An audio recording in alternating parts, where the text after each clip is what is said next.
Hi and welcome to Iceland Roundup, where me, Aðalsteinn and Sindri try to round up the last week of Icelandic news. Yay! Woo! Hey! I wasn't ready. I feel like... Can we start again? Yeah. Hello and... No, I can't. No, okay. I have only one of these in me for every week, and they're pretty weak.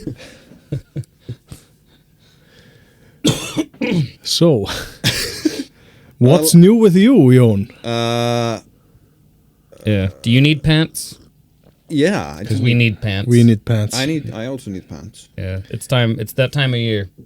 Pants time. Gotta get those pants. Well, for me, this is when I transition to shorts, so I can maybe get away with not buying pants until next week. Like your mentor, Ólafur Þ. Harðarson. Have I just mentally blocked out all the times you've worn shorts? Because I can't even picture it. Has it ever happened? Oh, my favorite look, sorry to interrupt, is when you wear shorts and gummistígvél. Yeah, that's a terrible a time-honored rural Iceland tradition. The tall fishing boots and the shorts. No, it's a habit I picked up while living on mainland Scandinavia. Mm-hmm. Where shorts in the real world. The real world, where shorts make sense in the summer. Yeah. And then you get used to it, and then you move back here, and you try to adapt, or you try to bring with you some of the integrate some of the culture that they have down there. Yeah. The shorts culture. Shorts being one of them. Yeah, I've been to Sweden. They do love their shorts. Yeah, and they're really short shorts. Yeah, they do love them. They also do a thing that I never got into, which is to, regardless of anything, everybody who is wearing shorts usually has gone through the pain of either shaving or waxing their legs, which I never got into. What? Yeah. Wow. Yeah, it's a thing. Are you? I can tell you're shocked, but it's true. Jonte never waxes anything. I know. I am. I know what you were thinking. Truly shocked. Yeah. It kind of feels too soon to be doing another one of these because we did the last show pretty late last week, and last week was kind of a short week. There was 3 working days last week. Yeah, it's fucking ridiculous. I mean, as nice as it was to have. Yeah, I think. As nice as it was to have Easter late enough to get some relatively decent weather, it's like to have it smash into the first day of summer the way it did was very inconvenient. Yeah, well, today or this weekend kind of felt a bit like, the long toil of winter was finally over. Mm-hmm.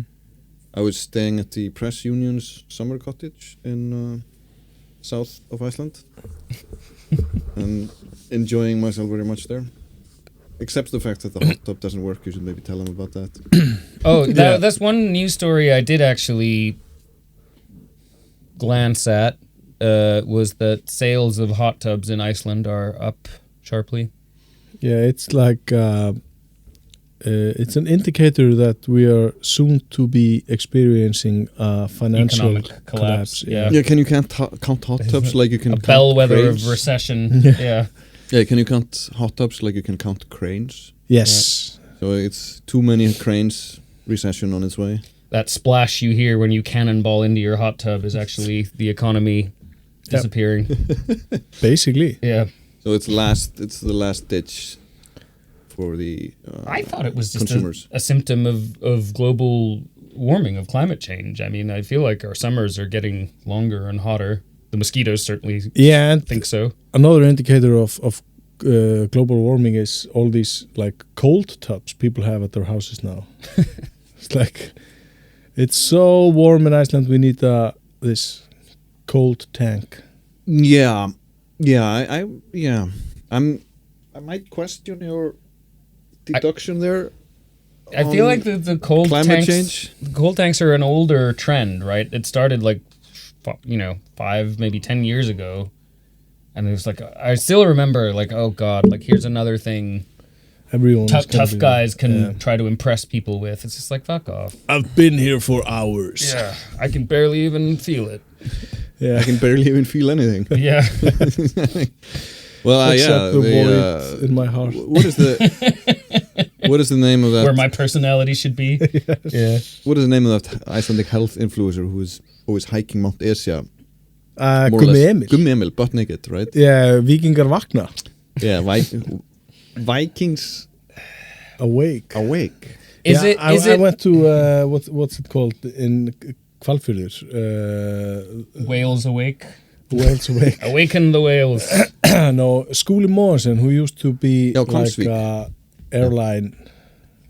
Yeah, it was boss. had numerous careers. Yeah, he has Hvammsvík, which is like nature baths, and you can like go from their hot tubs into the sea. And I was there with my wife, and we were joking. It's like she stood in the water and screamed like "Víkingar vakna," which is what this influencer does. And then we had some tourists who were like, "Hey, I saw a video of that guy." So he's becoming the public face of Iceland. This my guy. God. Becoming the public face of screaming nonsense at the top of his lungs while standing in cold water. Yeah. I guess. I guess everything needs a spokesperson. Yeah, he goes in the wintertime to Mount Esja, the beautiful Mount Esja, close to Reykjavík. He was like wearing good was that just comment? shorts. Sorry, how good was that comment on the YouTube that they should build the windmills in front of Esjan? Yeah, Because so- everyone in Reykjavík yeah. hates it so much. I mean, that is a good idea.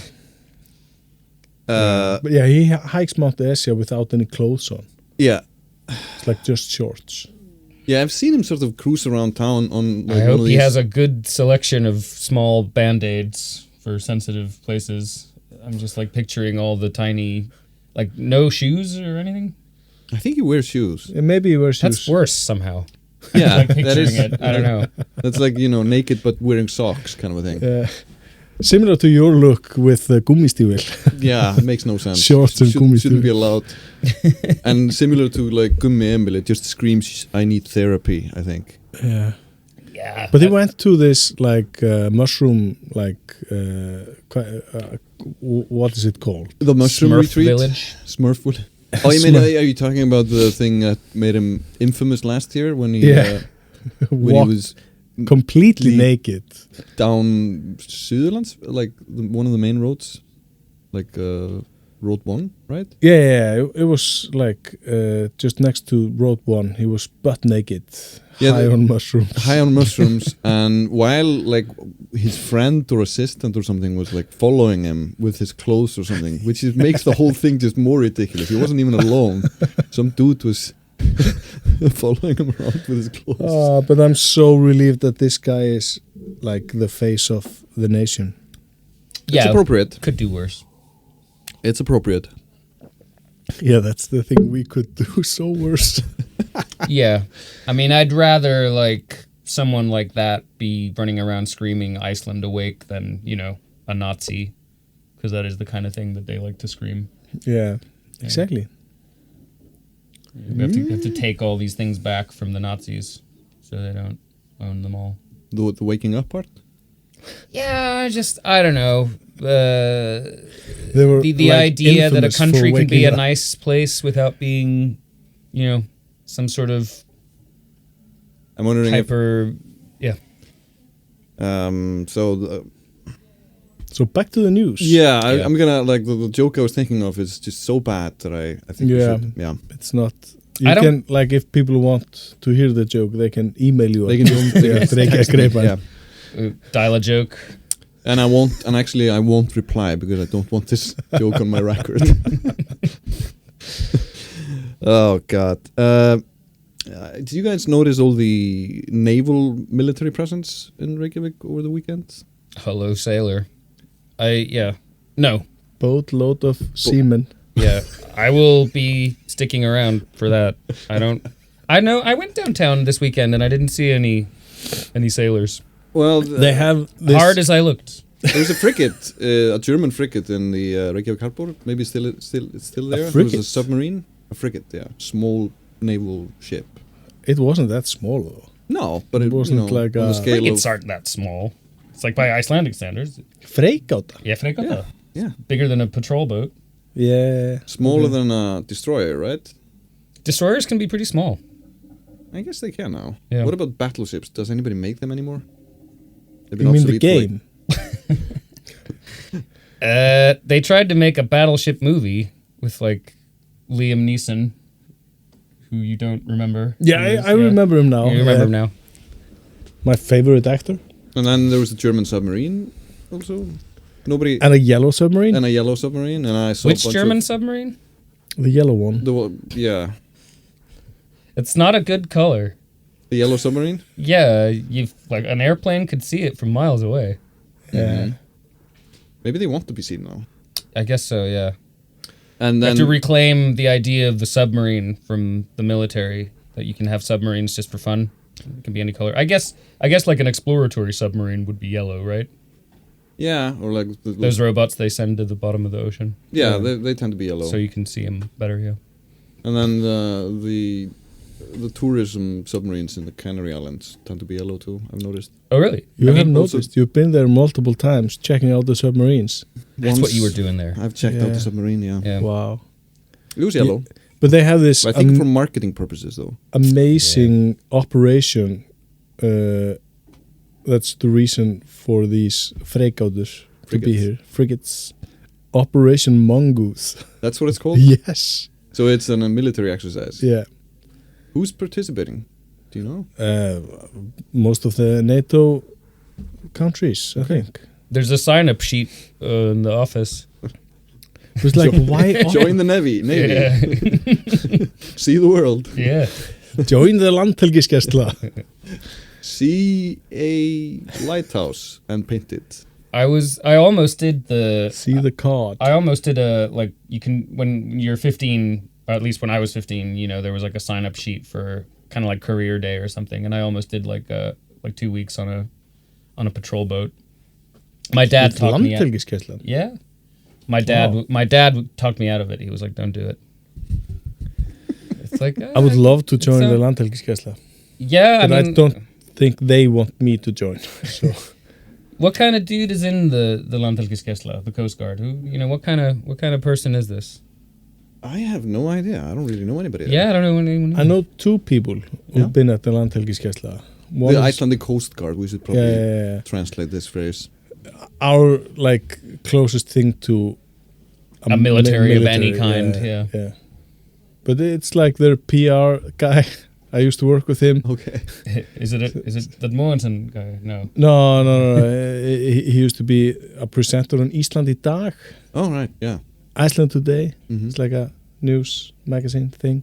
And then I know a guy who like spent years being a chef for them. So my knowledge of the people joining the So you actually, Landhelgisgæsla is a bit skewed, maybe. yeah, you kind of know absolutely none of the actual types probably who. Yeah. Yeah, Right.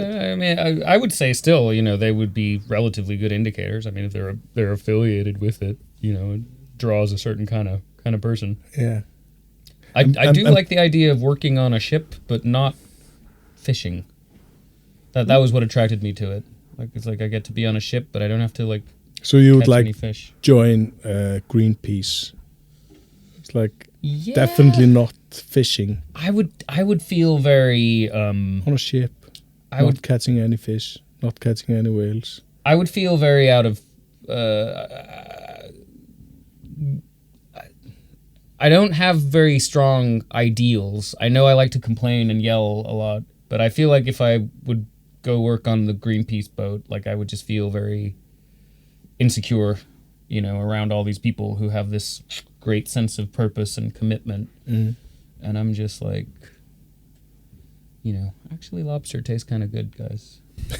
Like, are they trying to save the lobster? Probably, right? Are they? Yeah. I don't know. Are they like vegan? I mean, I guess they have higher priorities. Like, I checked on this a lot while I was vegan, and I don't think, you know, crustaceans don't seem to be in any trouble. They're all doing fine. The lobsters. The lobsters, They're yes. fine. The lobsters Yeah. are crustaceans. I did learn that. Aðalsteinn, being a news person, have you any Yes, idea? thank you. Thank you for like acknowledging that. I would like to point, like, Alþingi, our parliament, began its spring session today Mm-hmm. after having taken what 2 weeks. 5 18, years. 18 days off. Yeah. Do you have any idea what they're planning to do before they go on vacation again in June? No, they're still just trying to like present in Parliament the stuff that the previous administration left behind, and the opposition's main critique is that you're just taking stuff that we wanted to do, and you're doing it, and then the majority is just like, yeah, and why are you complaining? Literally our job. Yeah. It's like it's so difficult for the opposition to be in opposition today. Because they're simply putting through or trying to like pass a bunch of laws that were actually written under the previous administration. Yeah, and so it's really hard to critique that. It's really hard to critique that, and it's like, oh, you're doing stuff that we couldn't do. It's like, yeah, okay. Thanks for the pep talk. Yeah, like we always kind of knew we were better than you guys. Thanks for confirming it. Yeah. And then they have this one like controversial thing, which is changed to the formula that is not even changes to the formula that's used to calculate fees that the fishing companies pay to the government. Yeah, for being allowed to fish. Yeah, and it's like, sorry. No, Sindri, jump in. Why do I never get interrupted on this show? I feel like I'm always interrupting you guys. And you're just the most fun of the three of us. So yeah, but you need to start haven't you cutting read me the off comments? before my sentences get bad. No, I just wanted to confirm that this is the same story that we were talking about last time. Yeah. We've talked about this before. But it's really difficult to like be in vocal opposition of this when 90% of Icelandic people agree with this. So like the politicians in minority, they're like having a really difficult time to find something to whine about. Yeah, whine about. Yeah. Yeah, one of the Progressive Party's members of parliament and former presidential runner Hallhrund Lóðadóttir, Hallhrund, daughter of the flame. Daughter of Flame. That is her name, though. Yeah, I mean, I think we should be translating all the names like that, honestly. She was just there was an op-ed by her last Friday or over the weekend, just saying that this was great that the government was getting more money out of the fisheries through these changes. She's in opposition. Yeah, she's not very opposite to this. No, it's just like that's sort of like the Progressive Party's motto is that like we will literally jump into bed with anyone, and I think what comes with that is like you have to be kind of positive. You have to be kind of pro, what's going on, generally speaking, right? Such a simple mind. Sorry. If I agree with that premise, I mean, so do I. If I agree with that premise, I would have to say yes to that. Yeah. But isn't that sort of their deal? Like they're always like, oh yeah, we'll work with left, right, whatever. It's also the fact like they're kind of populist, and this is a popular change. Mm-hmm. Even though like when it was first proposed, there was like a debate on national I will say TV. many bad things about the progressives, but they usually have a decent grasp on reality. Yeah. They are like usually they're quite pragmatic. I think that's the word, and their like political philosophy is samvinna. That's like cooperation. They're rooted in the samvinnuhreyfing. Yes. But I mean, I guess you can say that the Progressive Party, even though they're in opposition, is not tone deaf to the general sort of popular feeling towards the increased taxation or whatever you call it on the fisheries. But the fishery lobbying group themselves don't seem to be sort of grasping the general tone of the debate. No, they're spending a lot of money telling us that this is a they terrible need idea. all their money. Yeah. and so it's been like it's falling on deaf ears, so we just unsympathetic to say the least. Yeah, it's like I would accuse them of like living on a different planet from the rest of us, but I don't. I think they are.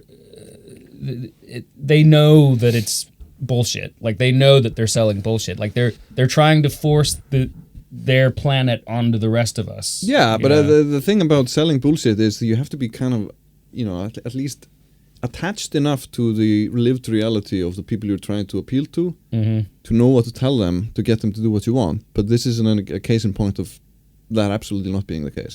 Yeah, I feel like... And we should maybe explain...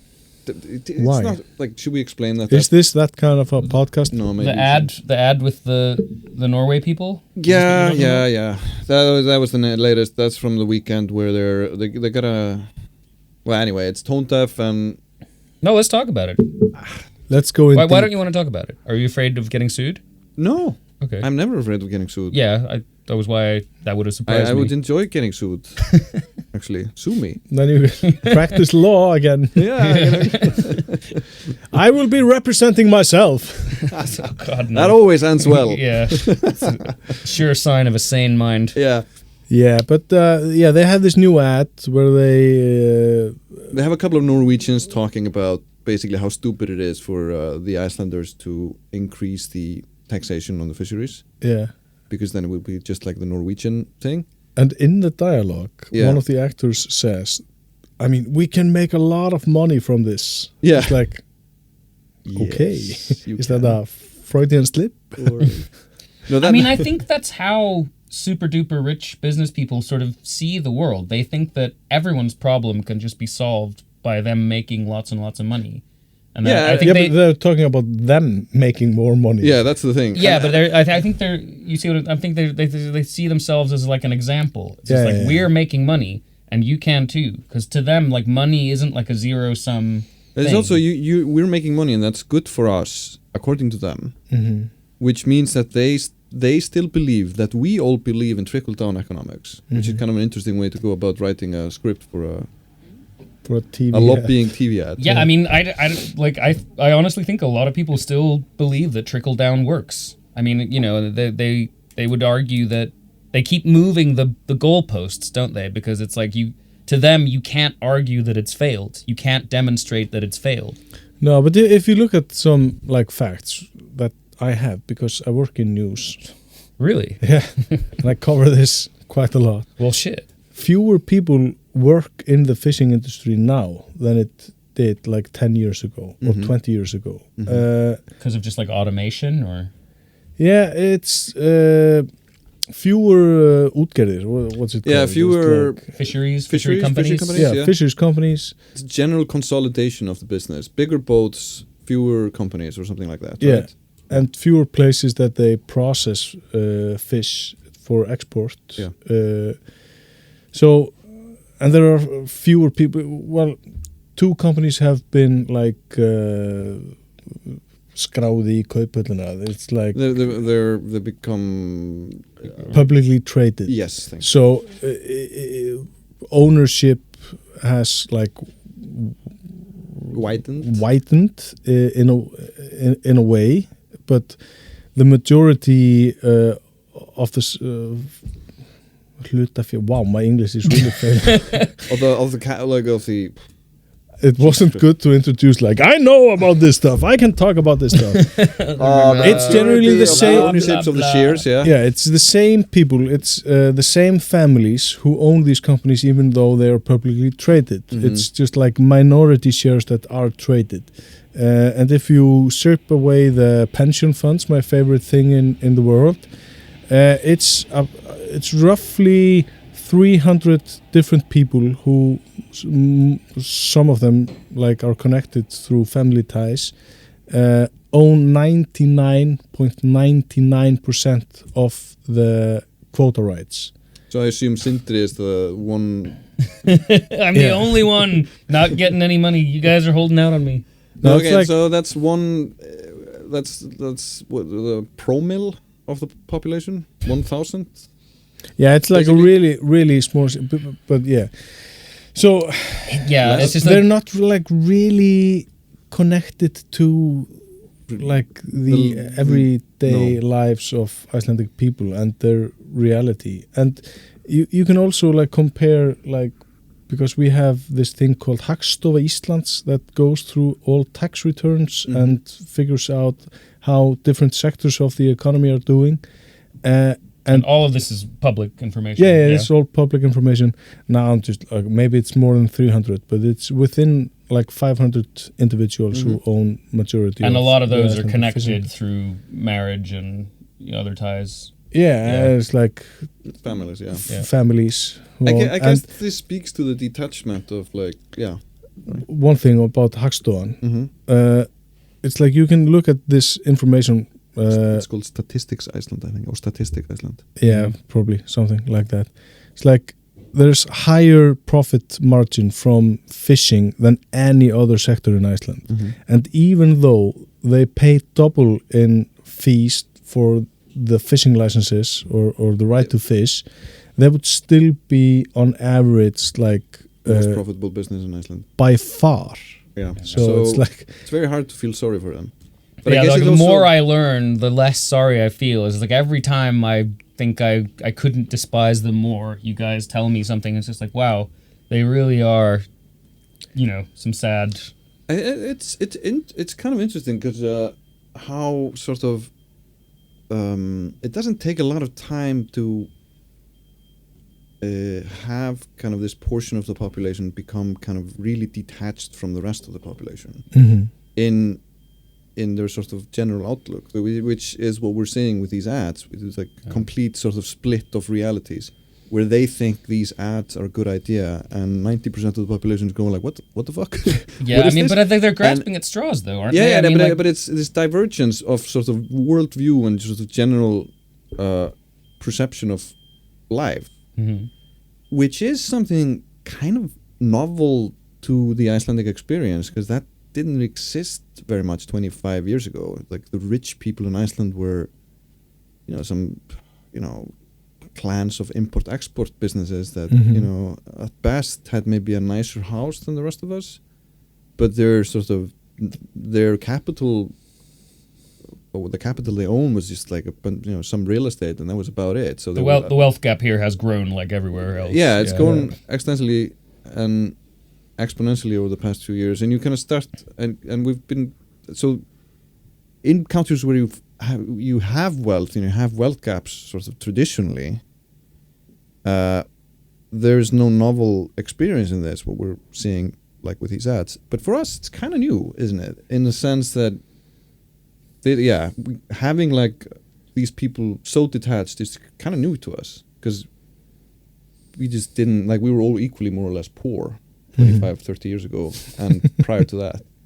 So yeah, but there are some like import-export families who had they had a nice house or something. No, they had like what's it called, when they have their own company set up somewhere in Jersey or something, and then they buy the cars and then resell them to themselves. They did a bit of that. One thing that was like came to light in the Panama Papers. Yeah, you had these like car importers, and there's nothing new there really. It had happened since the days of Kveldúlfur, kind of the first big commercial fishing company. Yeah. They'd done something like that in the early 20th century. But my point is, but like, the scale is much bigger now. We have no idea the real wealth that these people.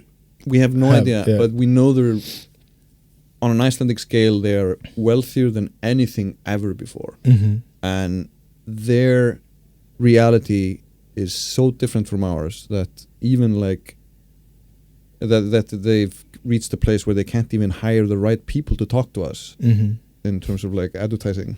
I honestly think that part of it is that there was just nothing else they could throw at people other than trickle down. Like, this is good for you too. It's like it's the only logic they could possibly throw at people. Yeah, but then you have to be smart enough sometimes to just shut the fuck up, which I feel like may have been their best. Oh man, play if here. only more people, just generally speaking, could just shut the fuck up. Yeah. No, I mean, let's pretend the three of us are like an ad agency working for these guys. Like, what would you come up? How would you defend, not raising taxes on these people? Like, what could possibly sell the idea to you? I would focus on like. You want to start? No. You start. You've been in the ad business. Right. Selling ads. Selling ads, not the same thing as pushing ideas, I guess. You would have to start some sort of a culture war if you can help it. I mean, that's how you keep onto your wealth in America. Yeah. Make it about something identity. Just push it into some other, like, make everybody mad about something else so they can't pay attention to you. Yeah, maybe have like some sort of like, family-owned small business like struggling and we can't, if only it wasn't for these stupid laws, we could be, But they tried that last time. They already tried that? Yeah. Jeez, I should work in advertising. But that was just off the top of my head. It's kind of like when you hear the discussion here about wealth tax, generally. Yeah. Do you remember that discussion? It's not that like funny. All these poor families who don't get their salary is so low that they cannot pay their wealth tax. Okay, well, like, why do you have to pay wealth tax then? It's because of all the assets you have. Right. All the money in the bank you have. And every time you hear that discussion, it's always going to be about a fictional grandmother living in a villa somewhere who then has to sell the villa and doesn't want to. Yeah, it's because she and her husband really worked hard. They built the villa themselves, and now he's dead, and she doesn't want to move. And this is the greatest tragedy a super rich person can envision, I think that approach have to get a slightly smaller house has some merit in muddling the waters. It kind of has worked. People go like, the grandmas. All the grandmas of Iceland. Wealth tax doesn't get introduced, etc. But I think the fisheries industry, their lobby group, SFS, which is it's one of Iceland's best funded lobbies. Yeah, and most successful. Maybe Bænda something in the farmers group is in a way they're doing more terrible in comparison right now, I think.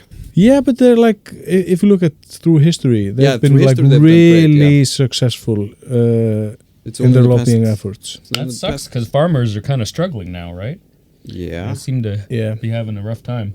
Yeah, but maybe that's part of the plan. The effective lobbying. We believe they are all. No, okay, I'm not gonna. Yeah, I mean, who knows? Maybe they're fucking with our minds. I don't know, but.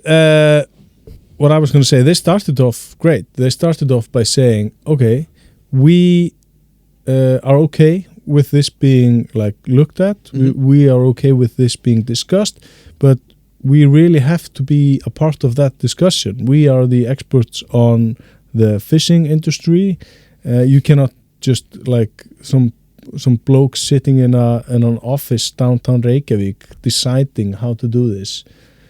It has to be a bloke sitting in an office in a nicer neighborhood. No, it's they could have shown up, sent a ship captain or something to a meeting in gummistígvél. It's reeking off fish or something. I don't know. But continue with the. It's you have to be in dialogue with the fishing sector to be able to figure out what's the best way for everyone to tax this thing. Yeah, and they've set themselves up so that they are the fishing sector for all intents and purposes. They own everything. But they were really quick in abandoning this approach. Really? Yeah. They pulled the ad. No. This approach saying we need to have discussion. You have to postpone this because we need to be a part of the discussion. Right. And then they figured the finance minister, he's he has a PhD in auðlindahagfræði, which is resource economics. Yeah, so he's not going to be. He's the authority on this. Yeah. And the fisheries minister, she's been studying this for years. When she was in opposition, she was really vocal, asking for these reports about the fishing industry, going through them, studying it. So they're in. They have very little.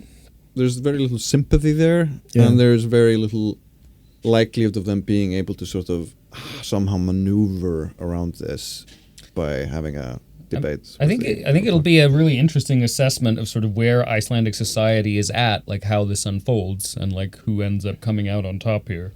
Yeah, but what they can't do if they're really want to be militant when this change goes through, which I firmly believe will happen, most of the biggest fishing companies in Iceland have like other fishing companies in Europe.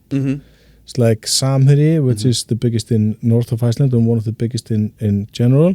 They have a big operation in Poland and also in Germany. They can just like export their fish unprocessed to their processing plants in those countries. Same with a lot of other fishing companies who have all these connections. Because the Icelandic fishing companies are like, they're quite big in any international comparison. They're conglomerates. Yeah. They're huge in at least an Icelandic context. And like you pointed out a few episodes ago or last episode, even in sort of, in a European context, they're pretty big. Yeah. So, yeah. So they have money and power to like really fuck this up if they want to. Yeah.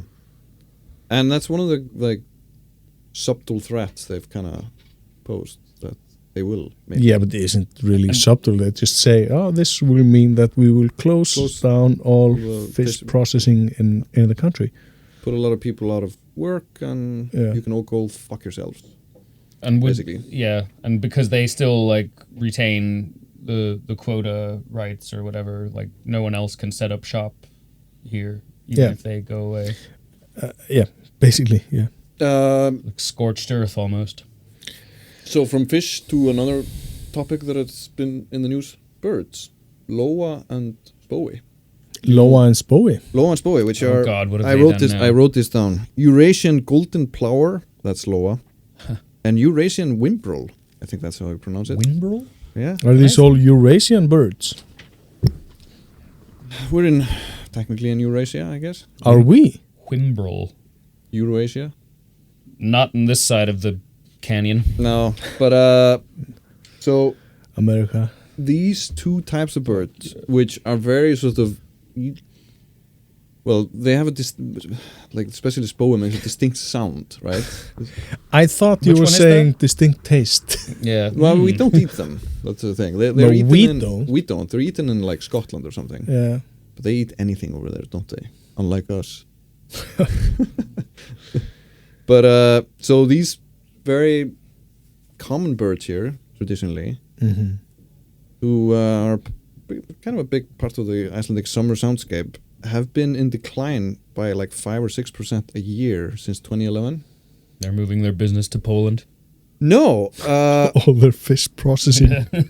so all of the like They 50. eat fish, right? Yeah, they go where the fish is. They are fish processors. No, no.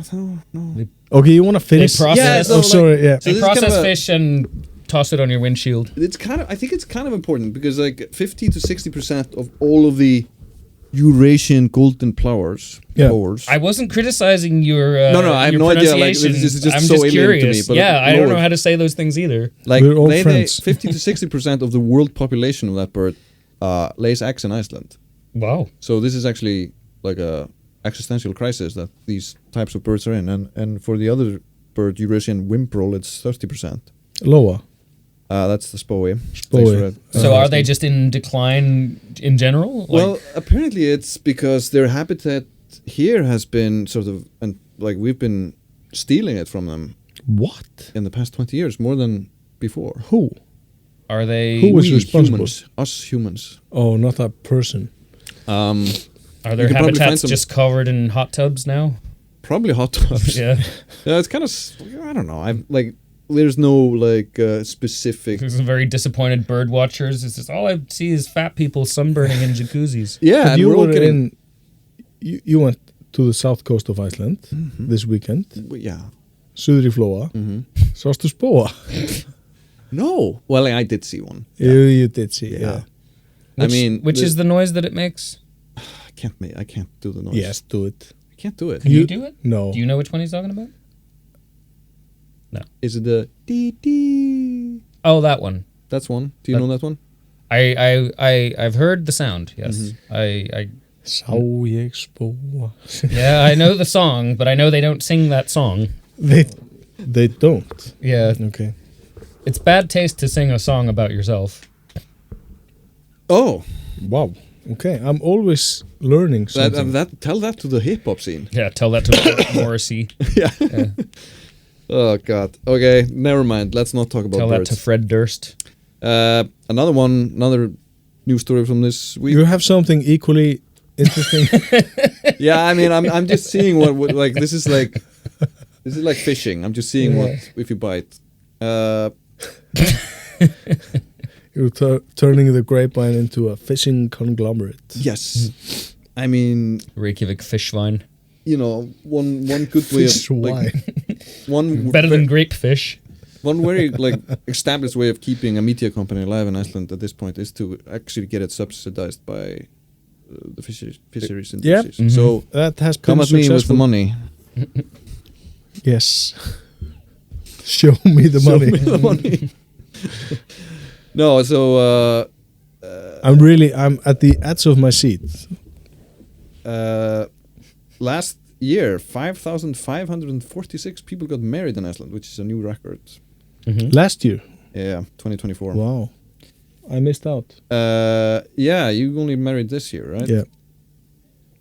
And the year before that, so the first year where more people got married by a state magistrate than by the state church, ever. And that trend continued last year. Do you feel like when Icelandic media outlets speak or write about the marriage thing here in Iceland, marriage in general, that they should point out the divorce rate? No. No, you should just keep those two statistics absolutely separate. Yes. I mean, did you check the divorce rate? They're high, but I didn't check them. Have they changed, it wasn't in the story. though? I mean, I think that would sort of determine whether or not they're being selective, is if the divorce rates have stayed the same, you know, there's nothing to report. But if the divorce rates have declined or increased, then I think it would bear inclusion. Divorce rates are actually another indicator of the economy. It's like you don't get divorced unless in a bad economy? Yeah. Unless there's a bad economy. No, you get divorced if the economy is doing good, because then you have like leisure time to get divorced. No, then you are able to like buy housing. Oh yeah, right. Stuff like that. A single person is more likely to be in financially. In this economy, who's getting divorced? Nobody should be getting divorced, at least not in Reykjavík, right? Yeah. I wonder if the statistics agree. We'll check. If we remember, we'll get them on the next show. We'll get it on the next show. Updates. We'll get someone from Statistics So Iceland. what else do we have here? We're gonna have a Lutheran minister and the local magistrate, and they're gonna fist fight. Yeah. Yeah. And based on the statistics, the state magistrate is gonna win. In a fight. My money's on the church. Yeah, they've been. Have you seen the bishop? The bishop? Yeah. Yeah. She's like athletic. Yeah. She could fight. The thing is, but we can pick. Yeah, the magistrate that married me was, a wee slip of a thing. Tiny, frail woman. I could have beaten her up. I was, and I'm not a big guy. Did you think that while she was like? Yeah, I was there. I could beat. I was there, like listening to her. Like, do you take this woman? And I was like thinking, I could beat you up. I could take you right now. Wow, that's brutal. That's how I go through every day. I'm constantly just like, have you getting a pulse size. Have you assessed I could beat you. What? Have you assessed the two of us? I don't know. No. Okay, just checking. Do you want me to do it now, like while we're rolling? Can you beat up me or Aðalsteinn is what I want to know. No. You don't think so? No. I think you can. I think you can beat me up. Yeah, I was thinking that. Yeah, but you got like long arms. And you're from the countryside as well. Yeah. Like he would put on his gummistígvél and wrestle you in a glíma. Yes. Yeah. Traditional Icelandic wrestling. Yeah, no, it's like I might look very, with my tattoos and whatnot, but it's like the Beatles and the Rolling Stones, right? It's like the Rolling Stones were all like acted like these big tough guys, and the Beatles were all like cute, but because the Beatles were from Liverpool, they probably could have kicked their ass. I definitely could have kicked their ass. Yeah, because they were just like fey, rich kid Londoners.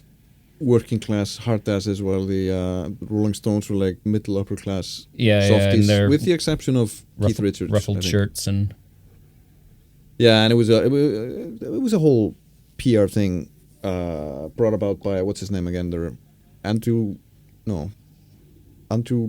Lock Oldham. Andrew Ridgely. Oh yeah, we forgot last week to talk about music. Is this the part where we do that? Have we? Yeah, I think we're good. Do you want to add some last things on music before we leave? Give me a second here. What have you been listening to, Sindri? Andrew Ridgely. Do you know who he is? Yes, the other half of Wham. Yeah. Thank you. Wow, I didn't know that. This is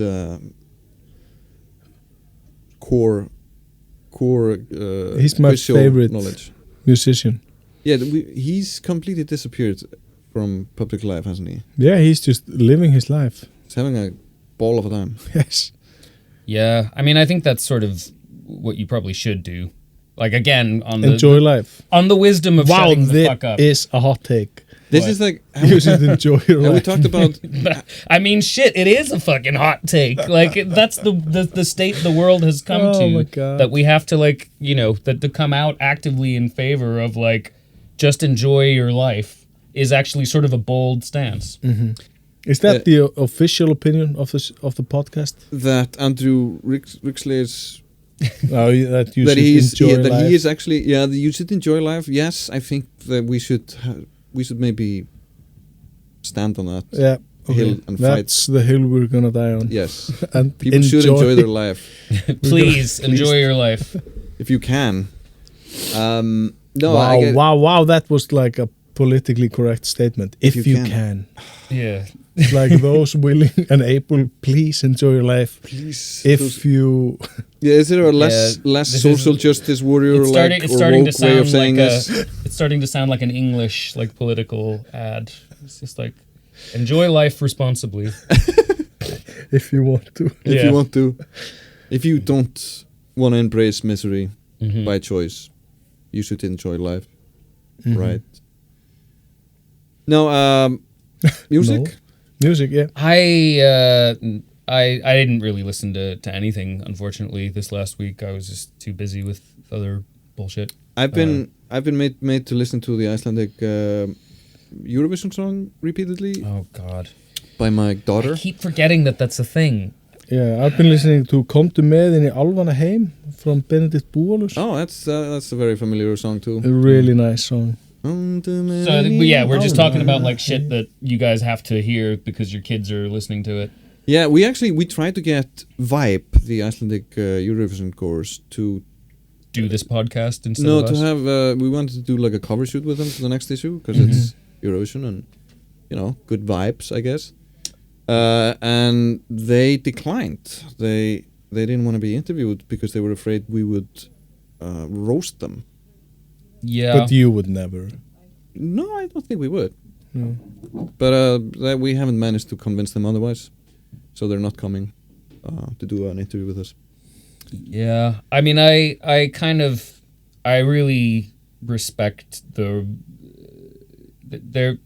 there's artists should feel less obligated to do PR, honestly. Like, I can only respect their decision, and like, as much as you guys love covering music and I dig it, like, I do. It is sort of shitty that that musicians have this obligation to sort of well, some manage sit and answer a bunch of questions about shit that they don't really care about. I mean, some people manage to stay really off the radar while their bands are huge. I mean, have you ever heard of the other guys from Coldplay? I kind Who of are wish, they? Yeah, I mean, I don't give Coldplay? a fuck. No, I don't do either. But I think like as in terms of like enjoy Sorry, your I hate life. that band. Yeah, I do too. But enjoy your life and have a career, successful public career.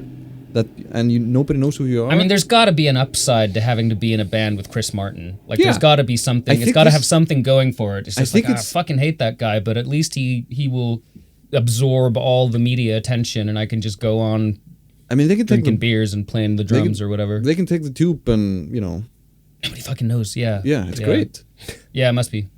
for them. Yeah, we know that feeling. We can go on the bus and nobody knows who we are. Nobody ever bothers me No. Yeah, I mean, unless they think I'm somebody else. it's tasteful, isn't it? It's Aren't like you're a police officer The only from the Westfjords. Have you ever accidentally been sort of mistaken for a famous person? No.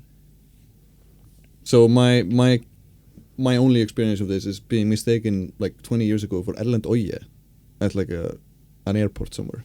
Erlend Oye. Yeah, right. Who? Does anybody know who Erlend Oye is?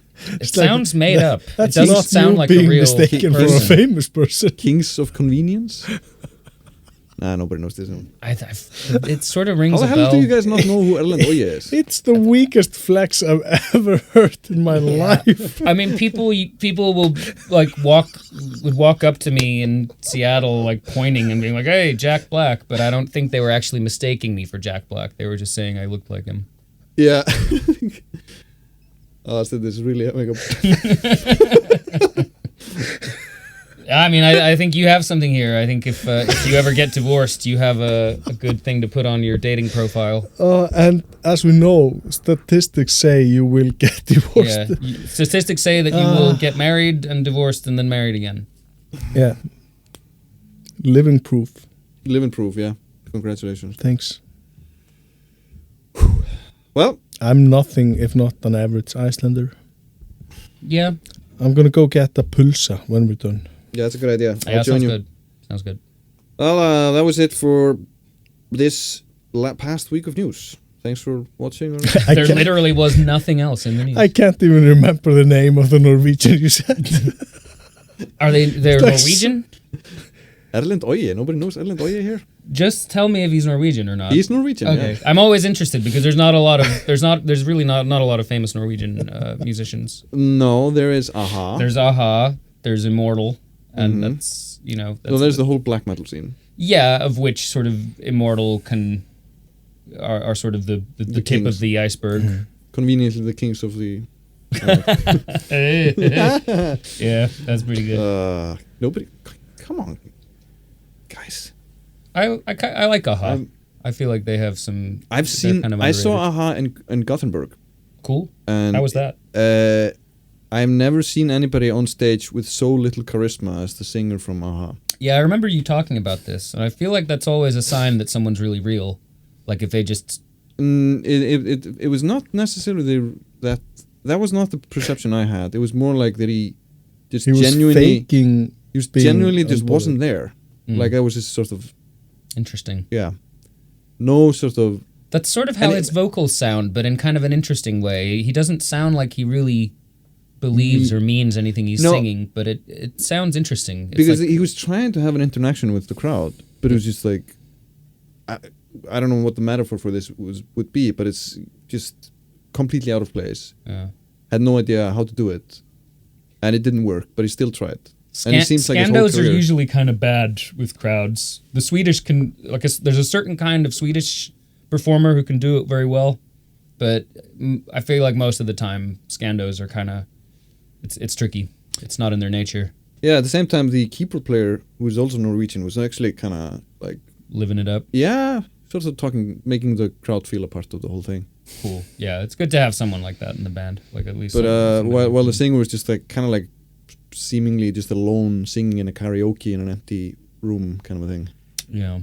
Anyway, peace out. Yeah. Peace out. See you next week. Bye-bye. Bye-bye.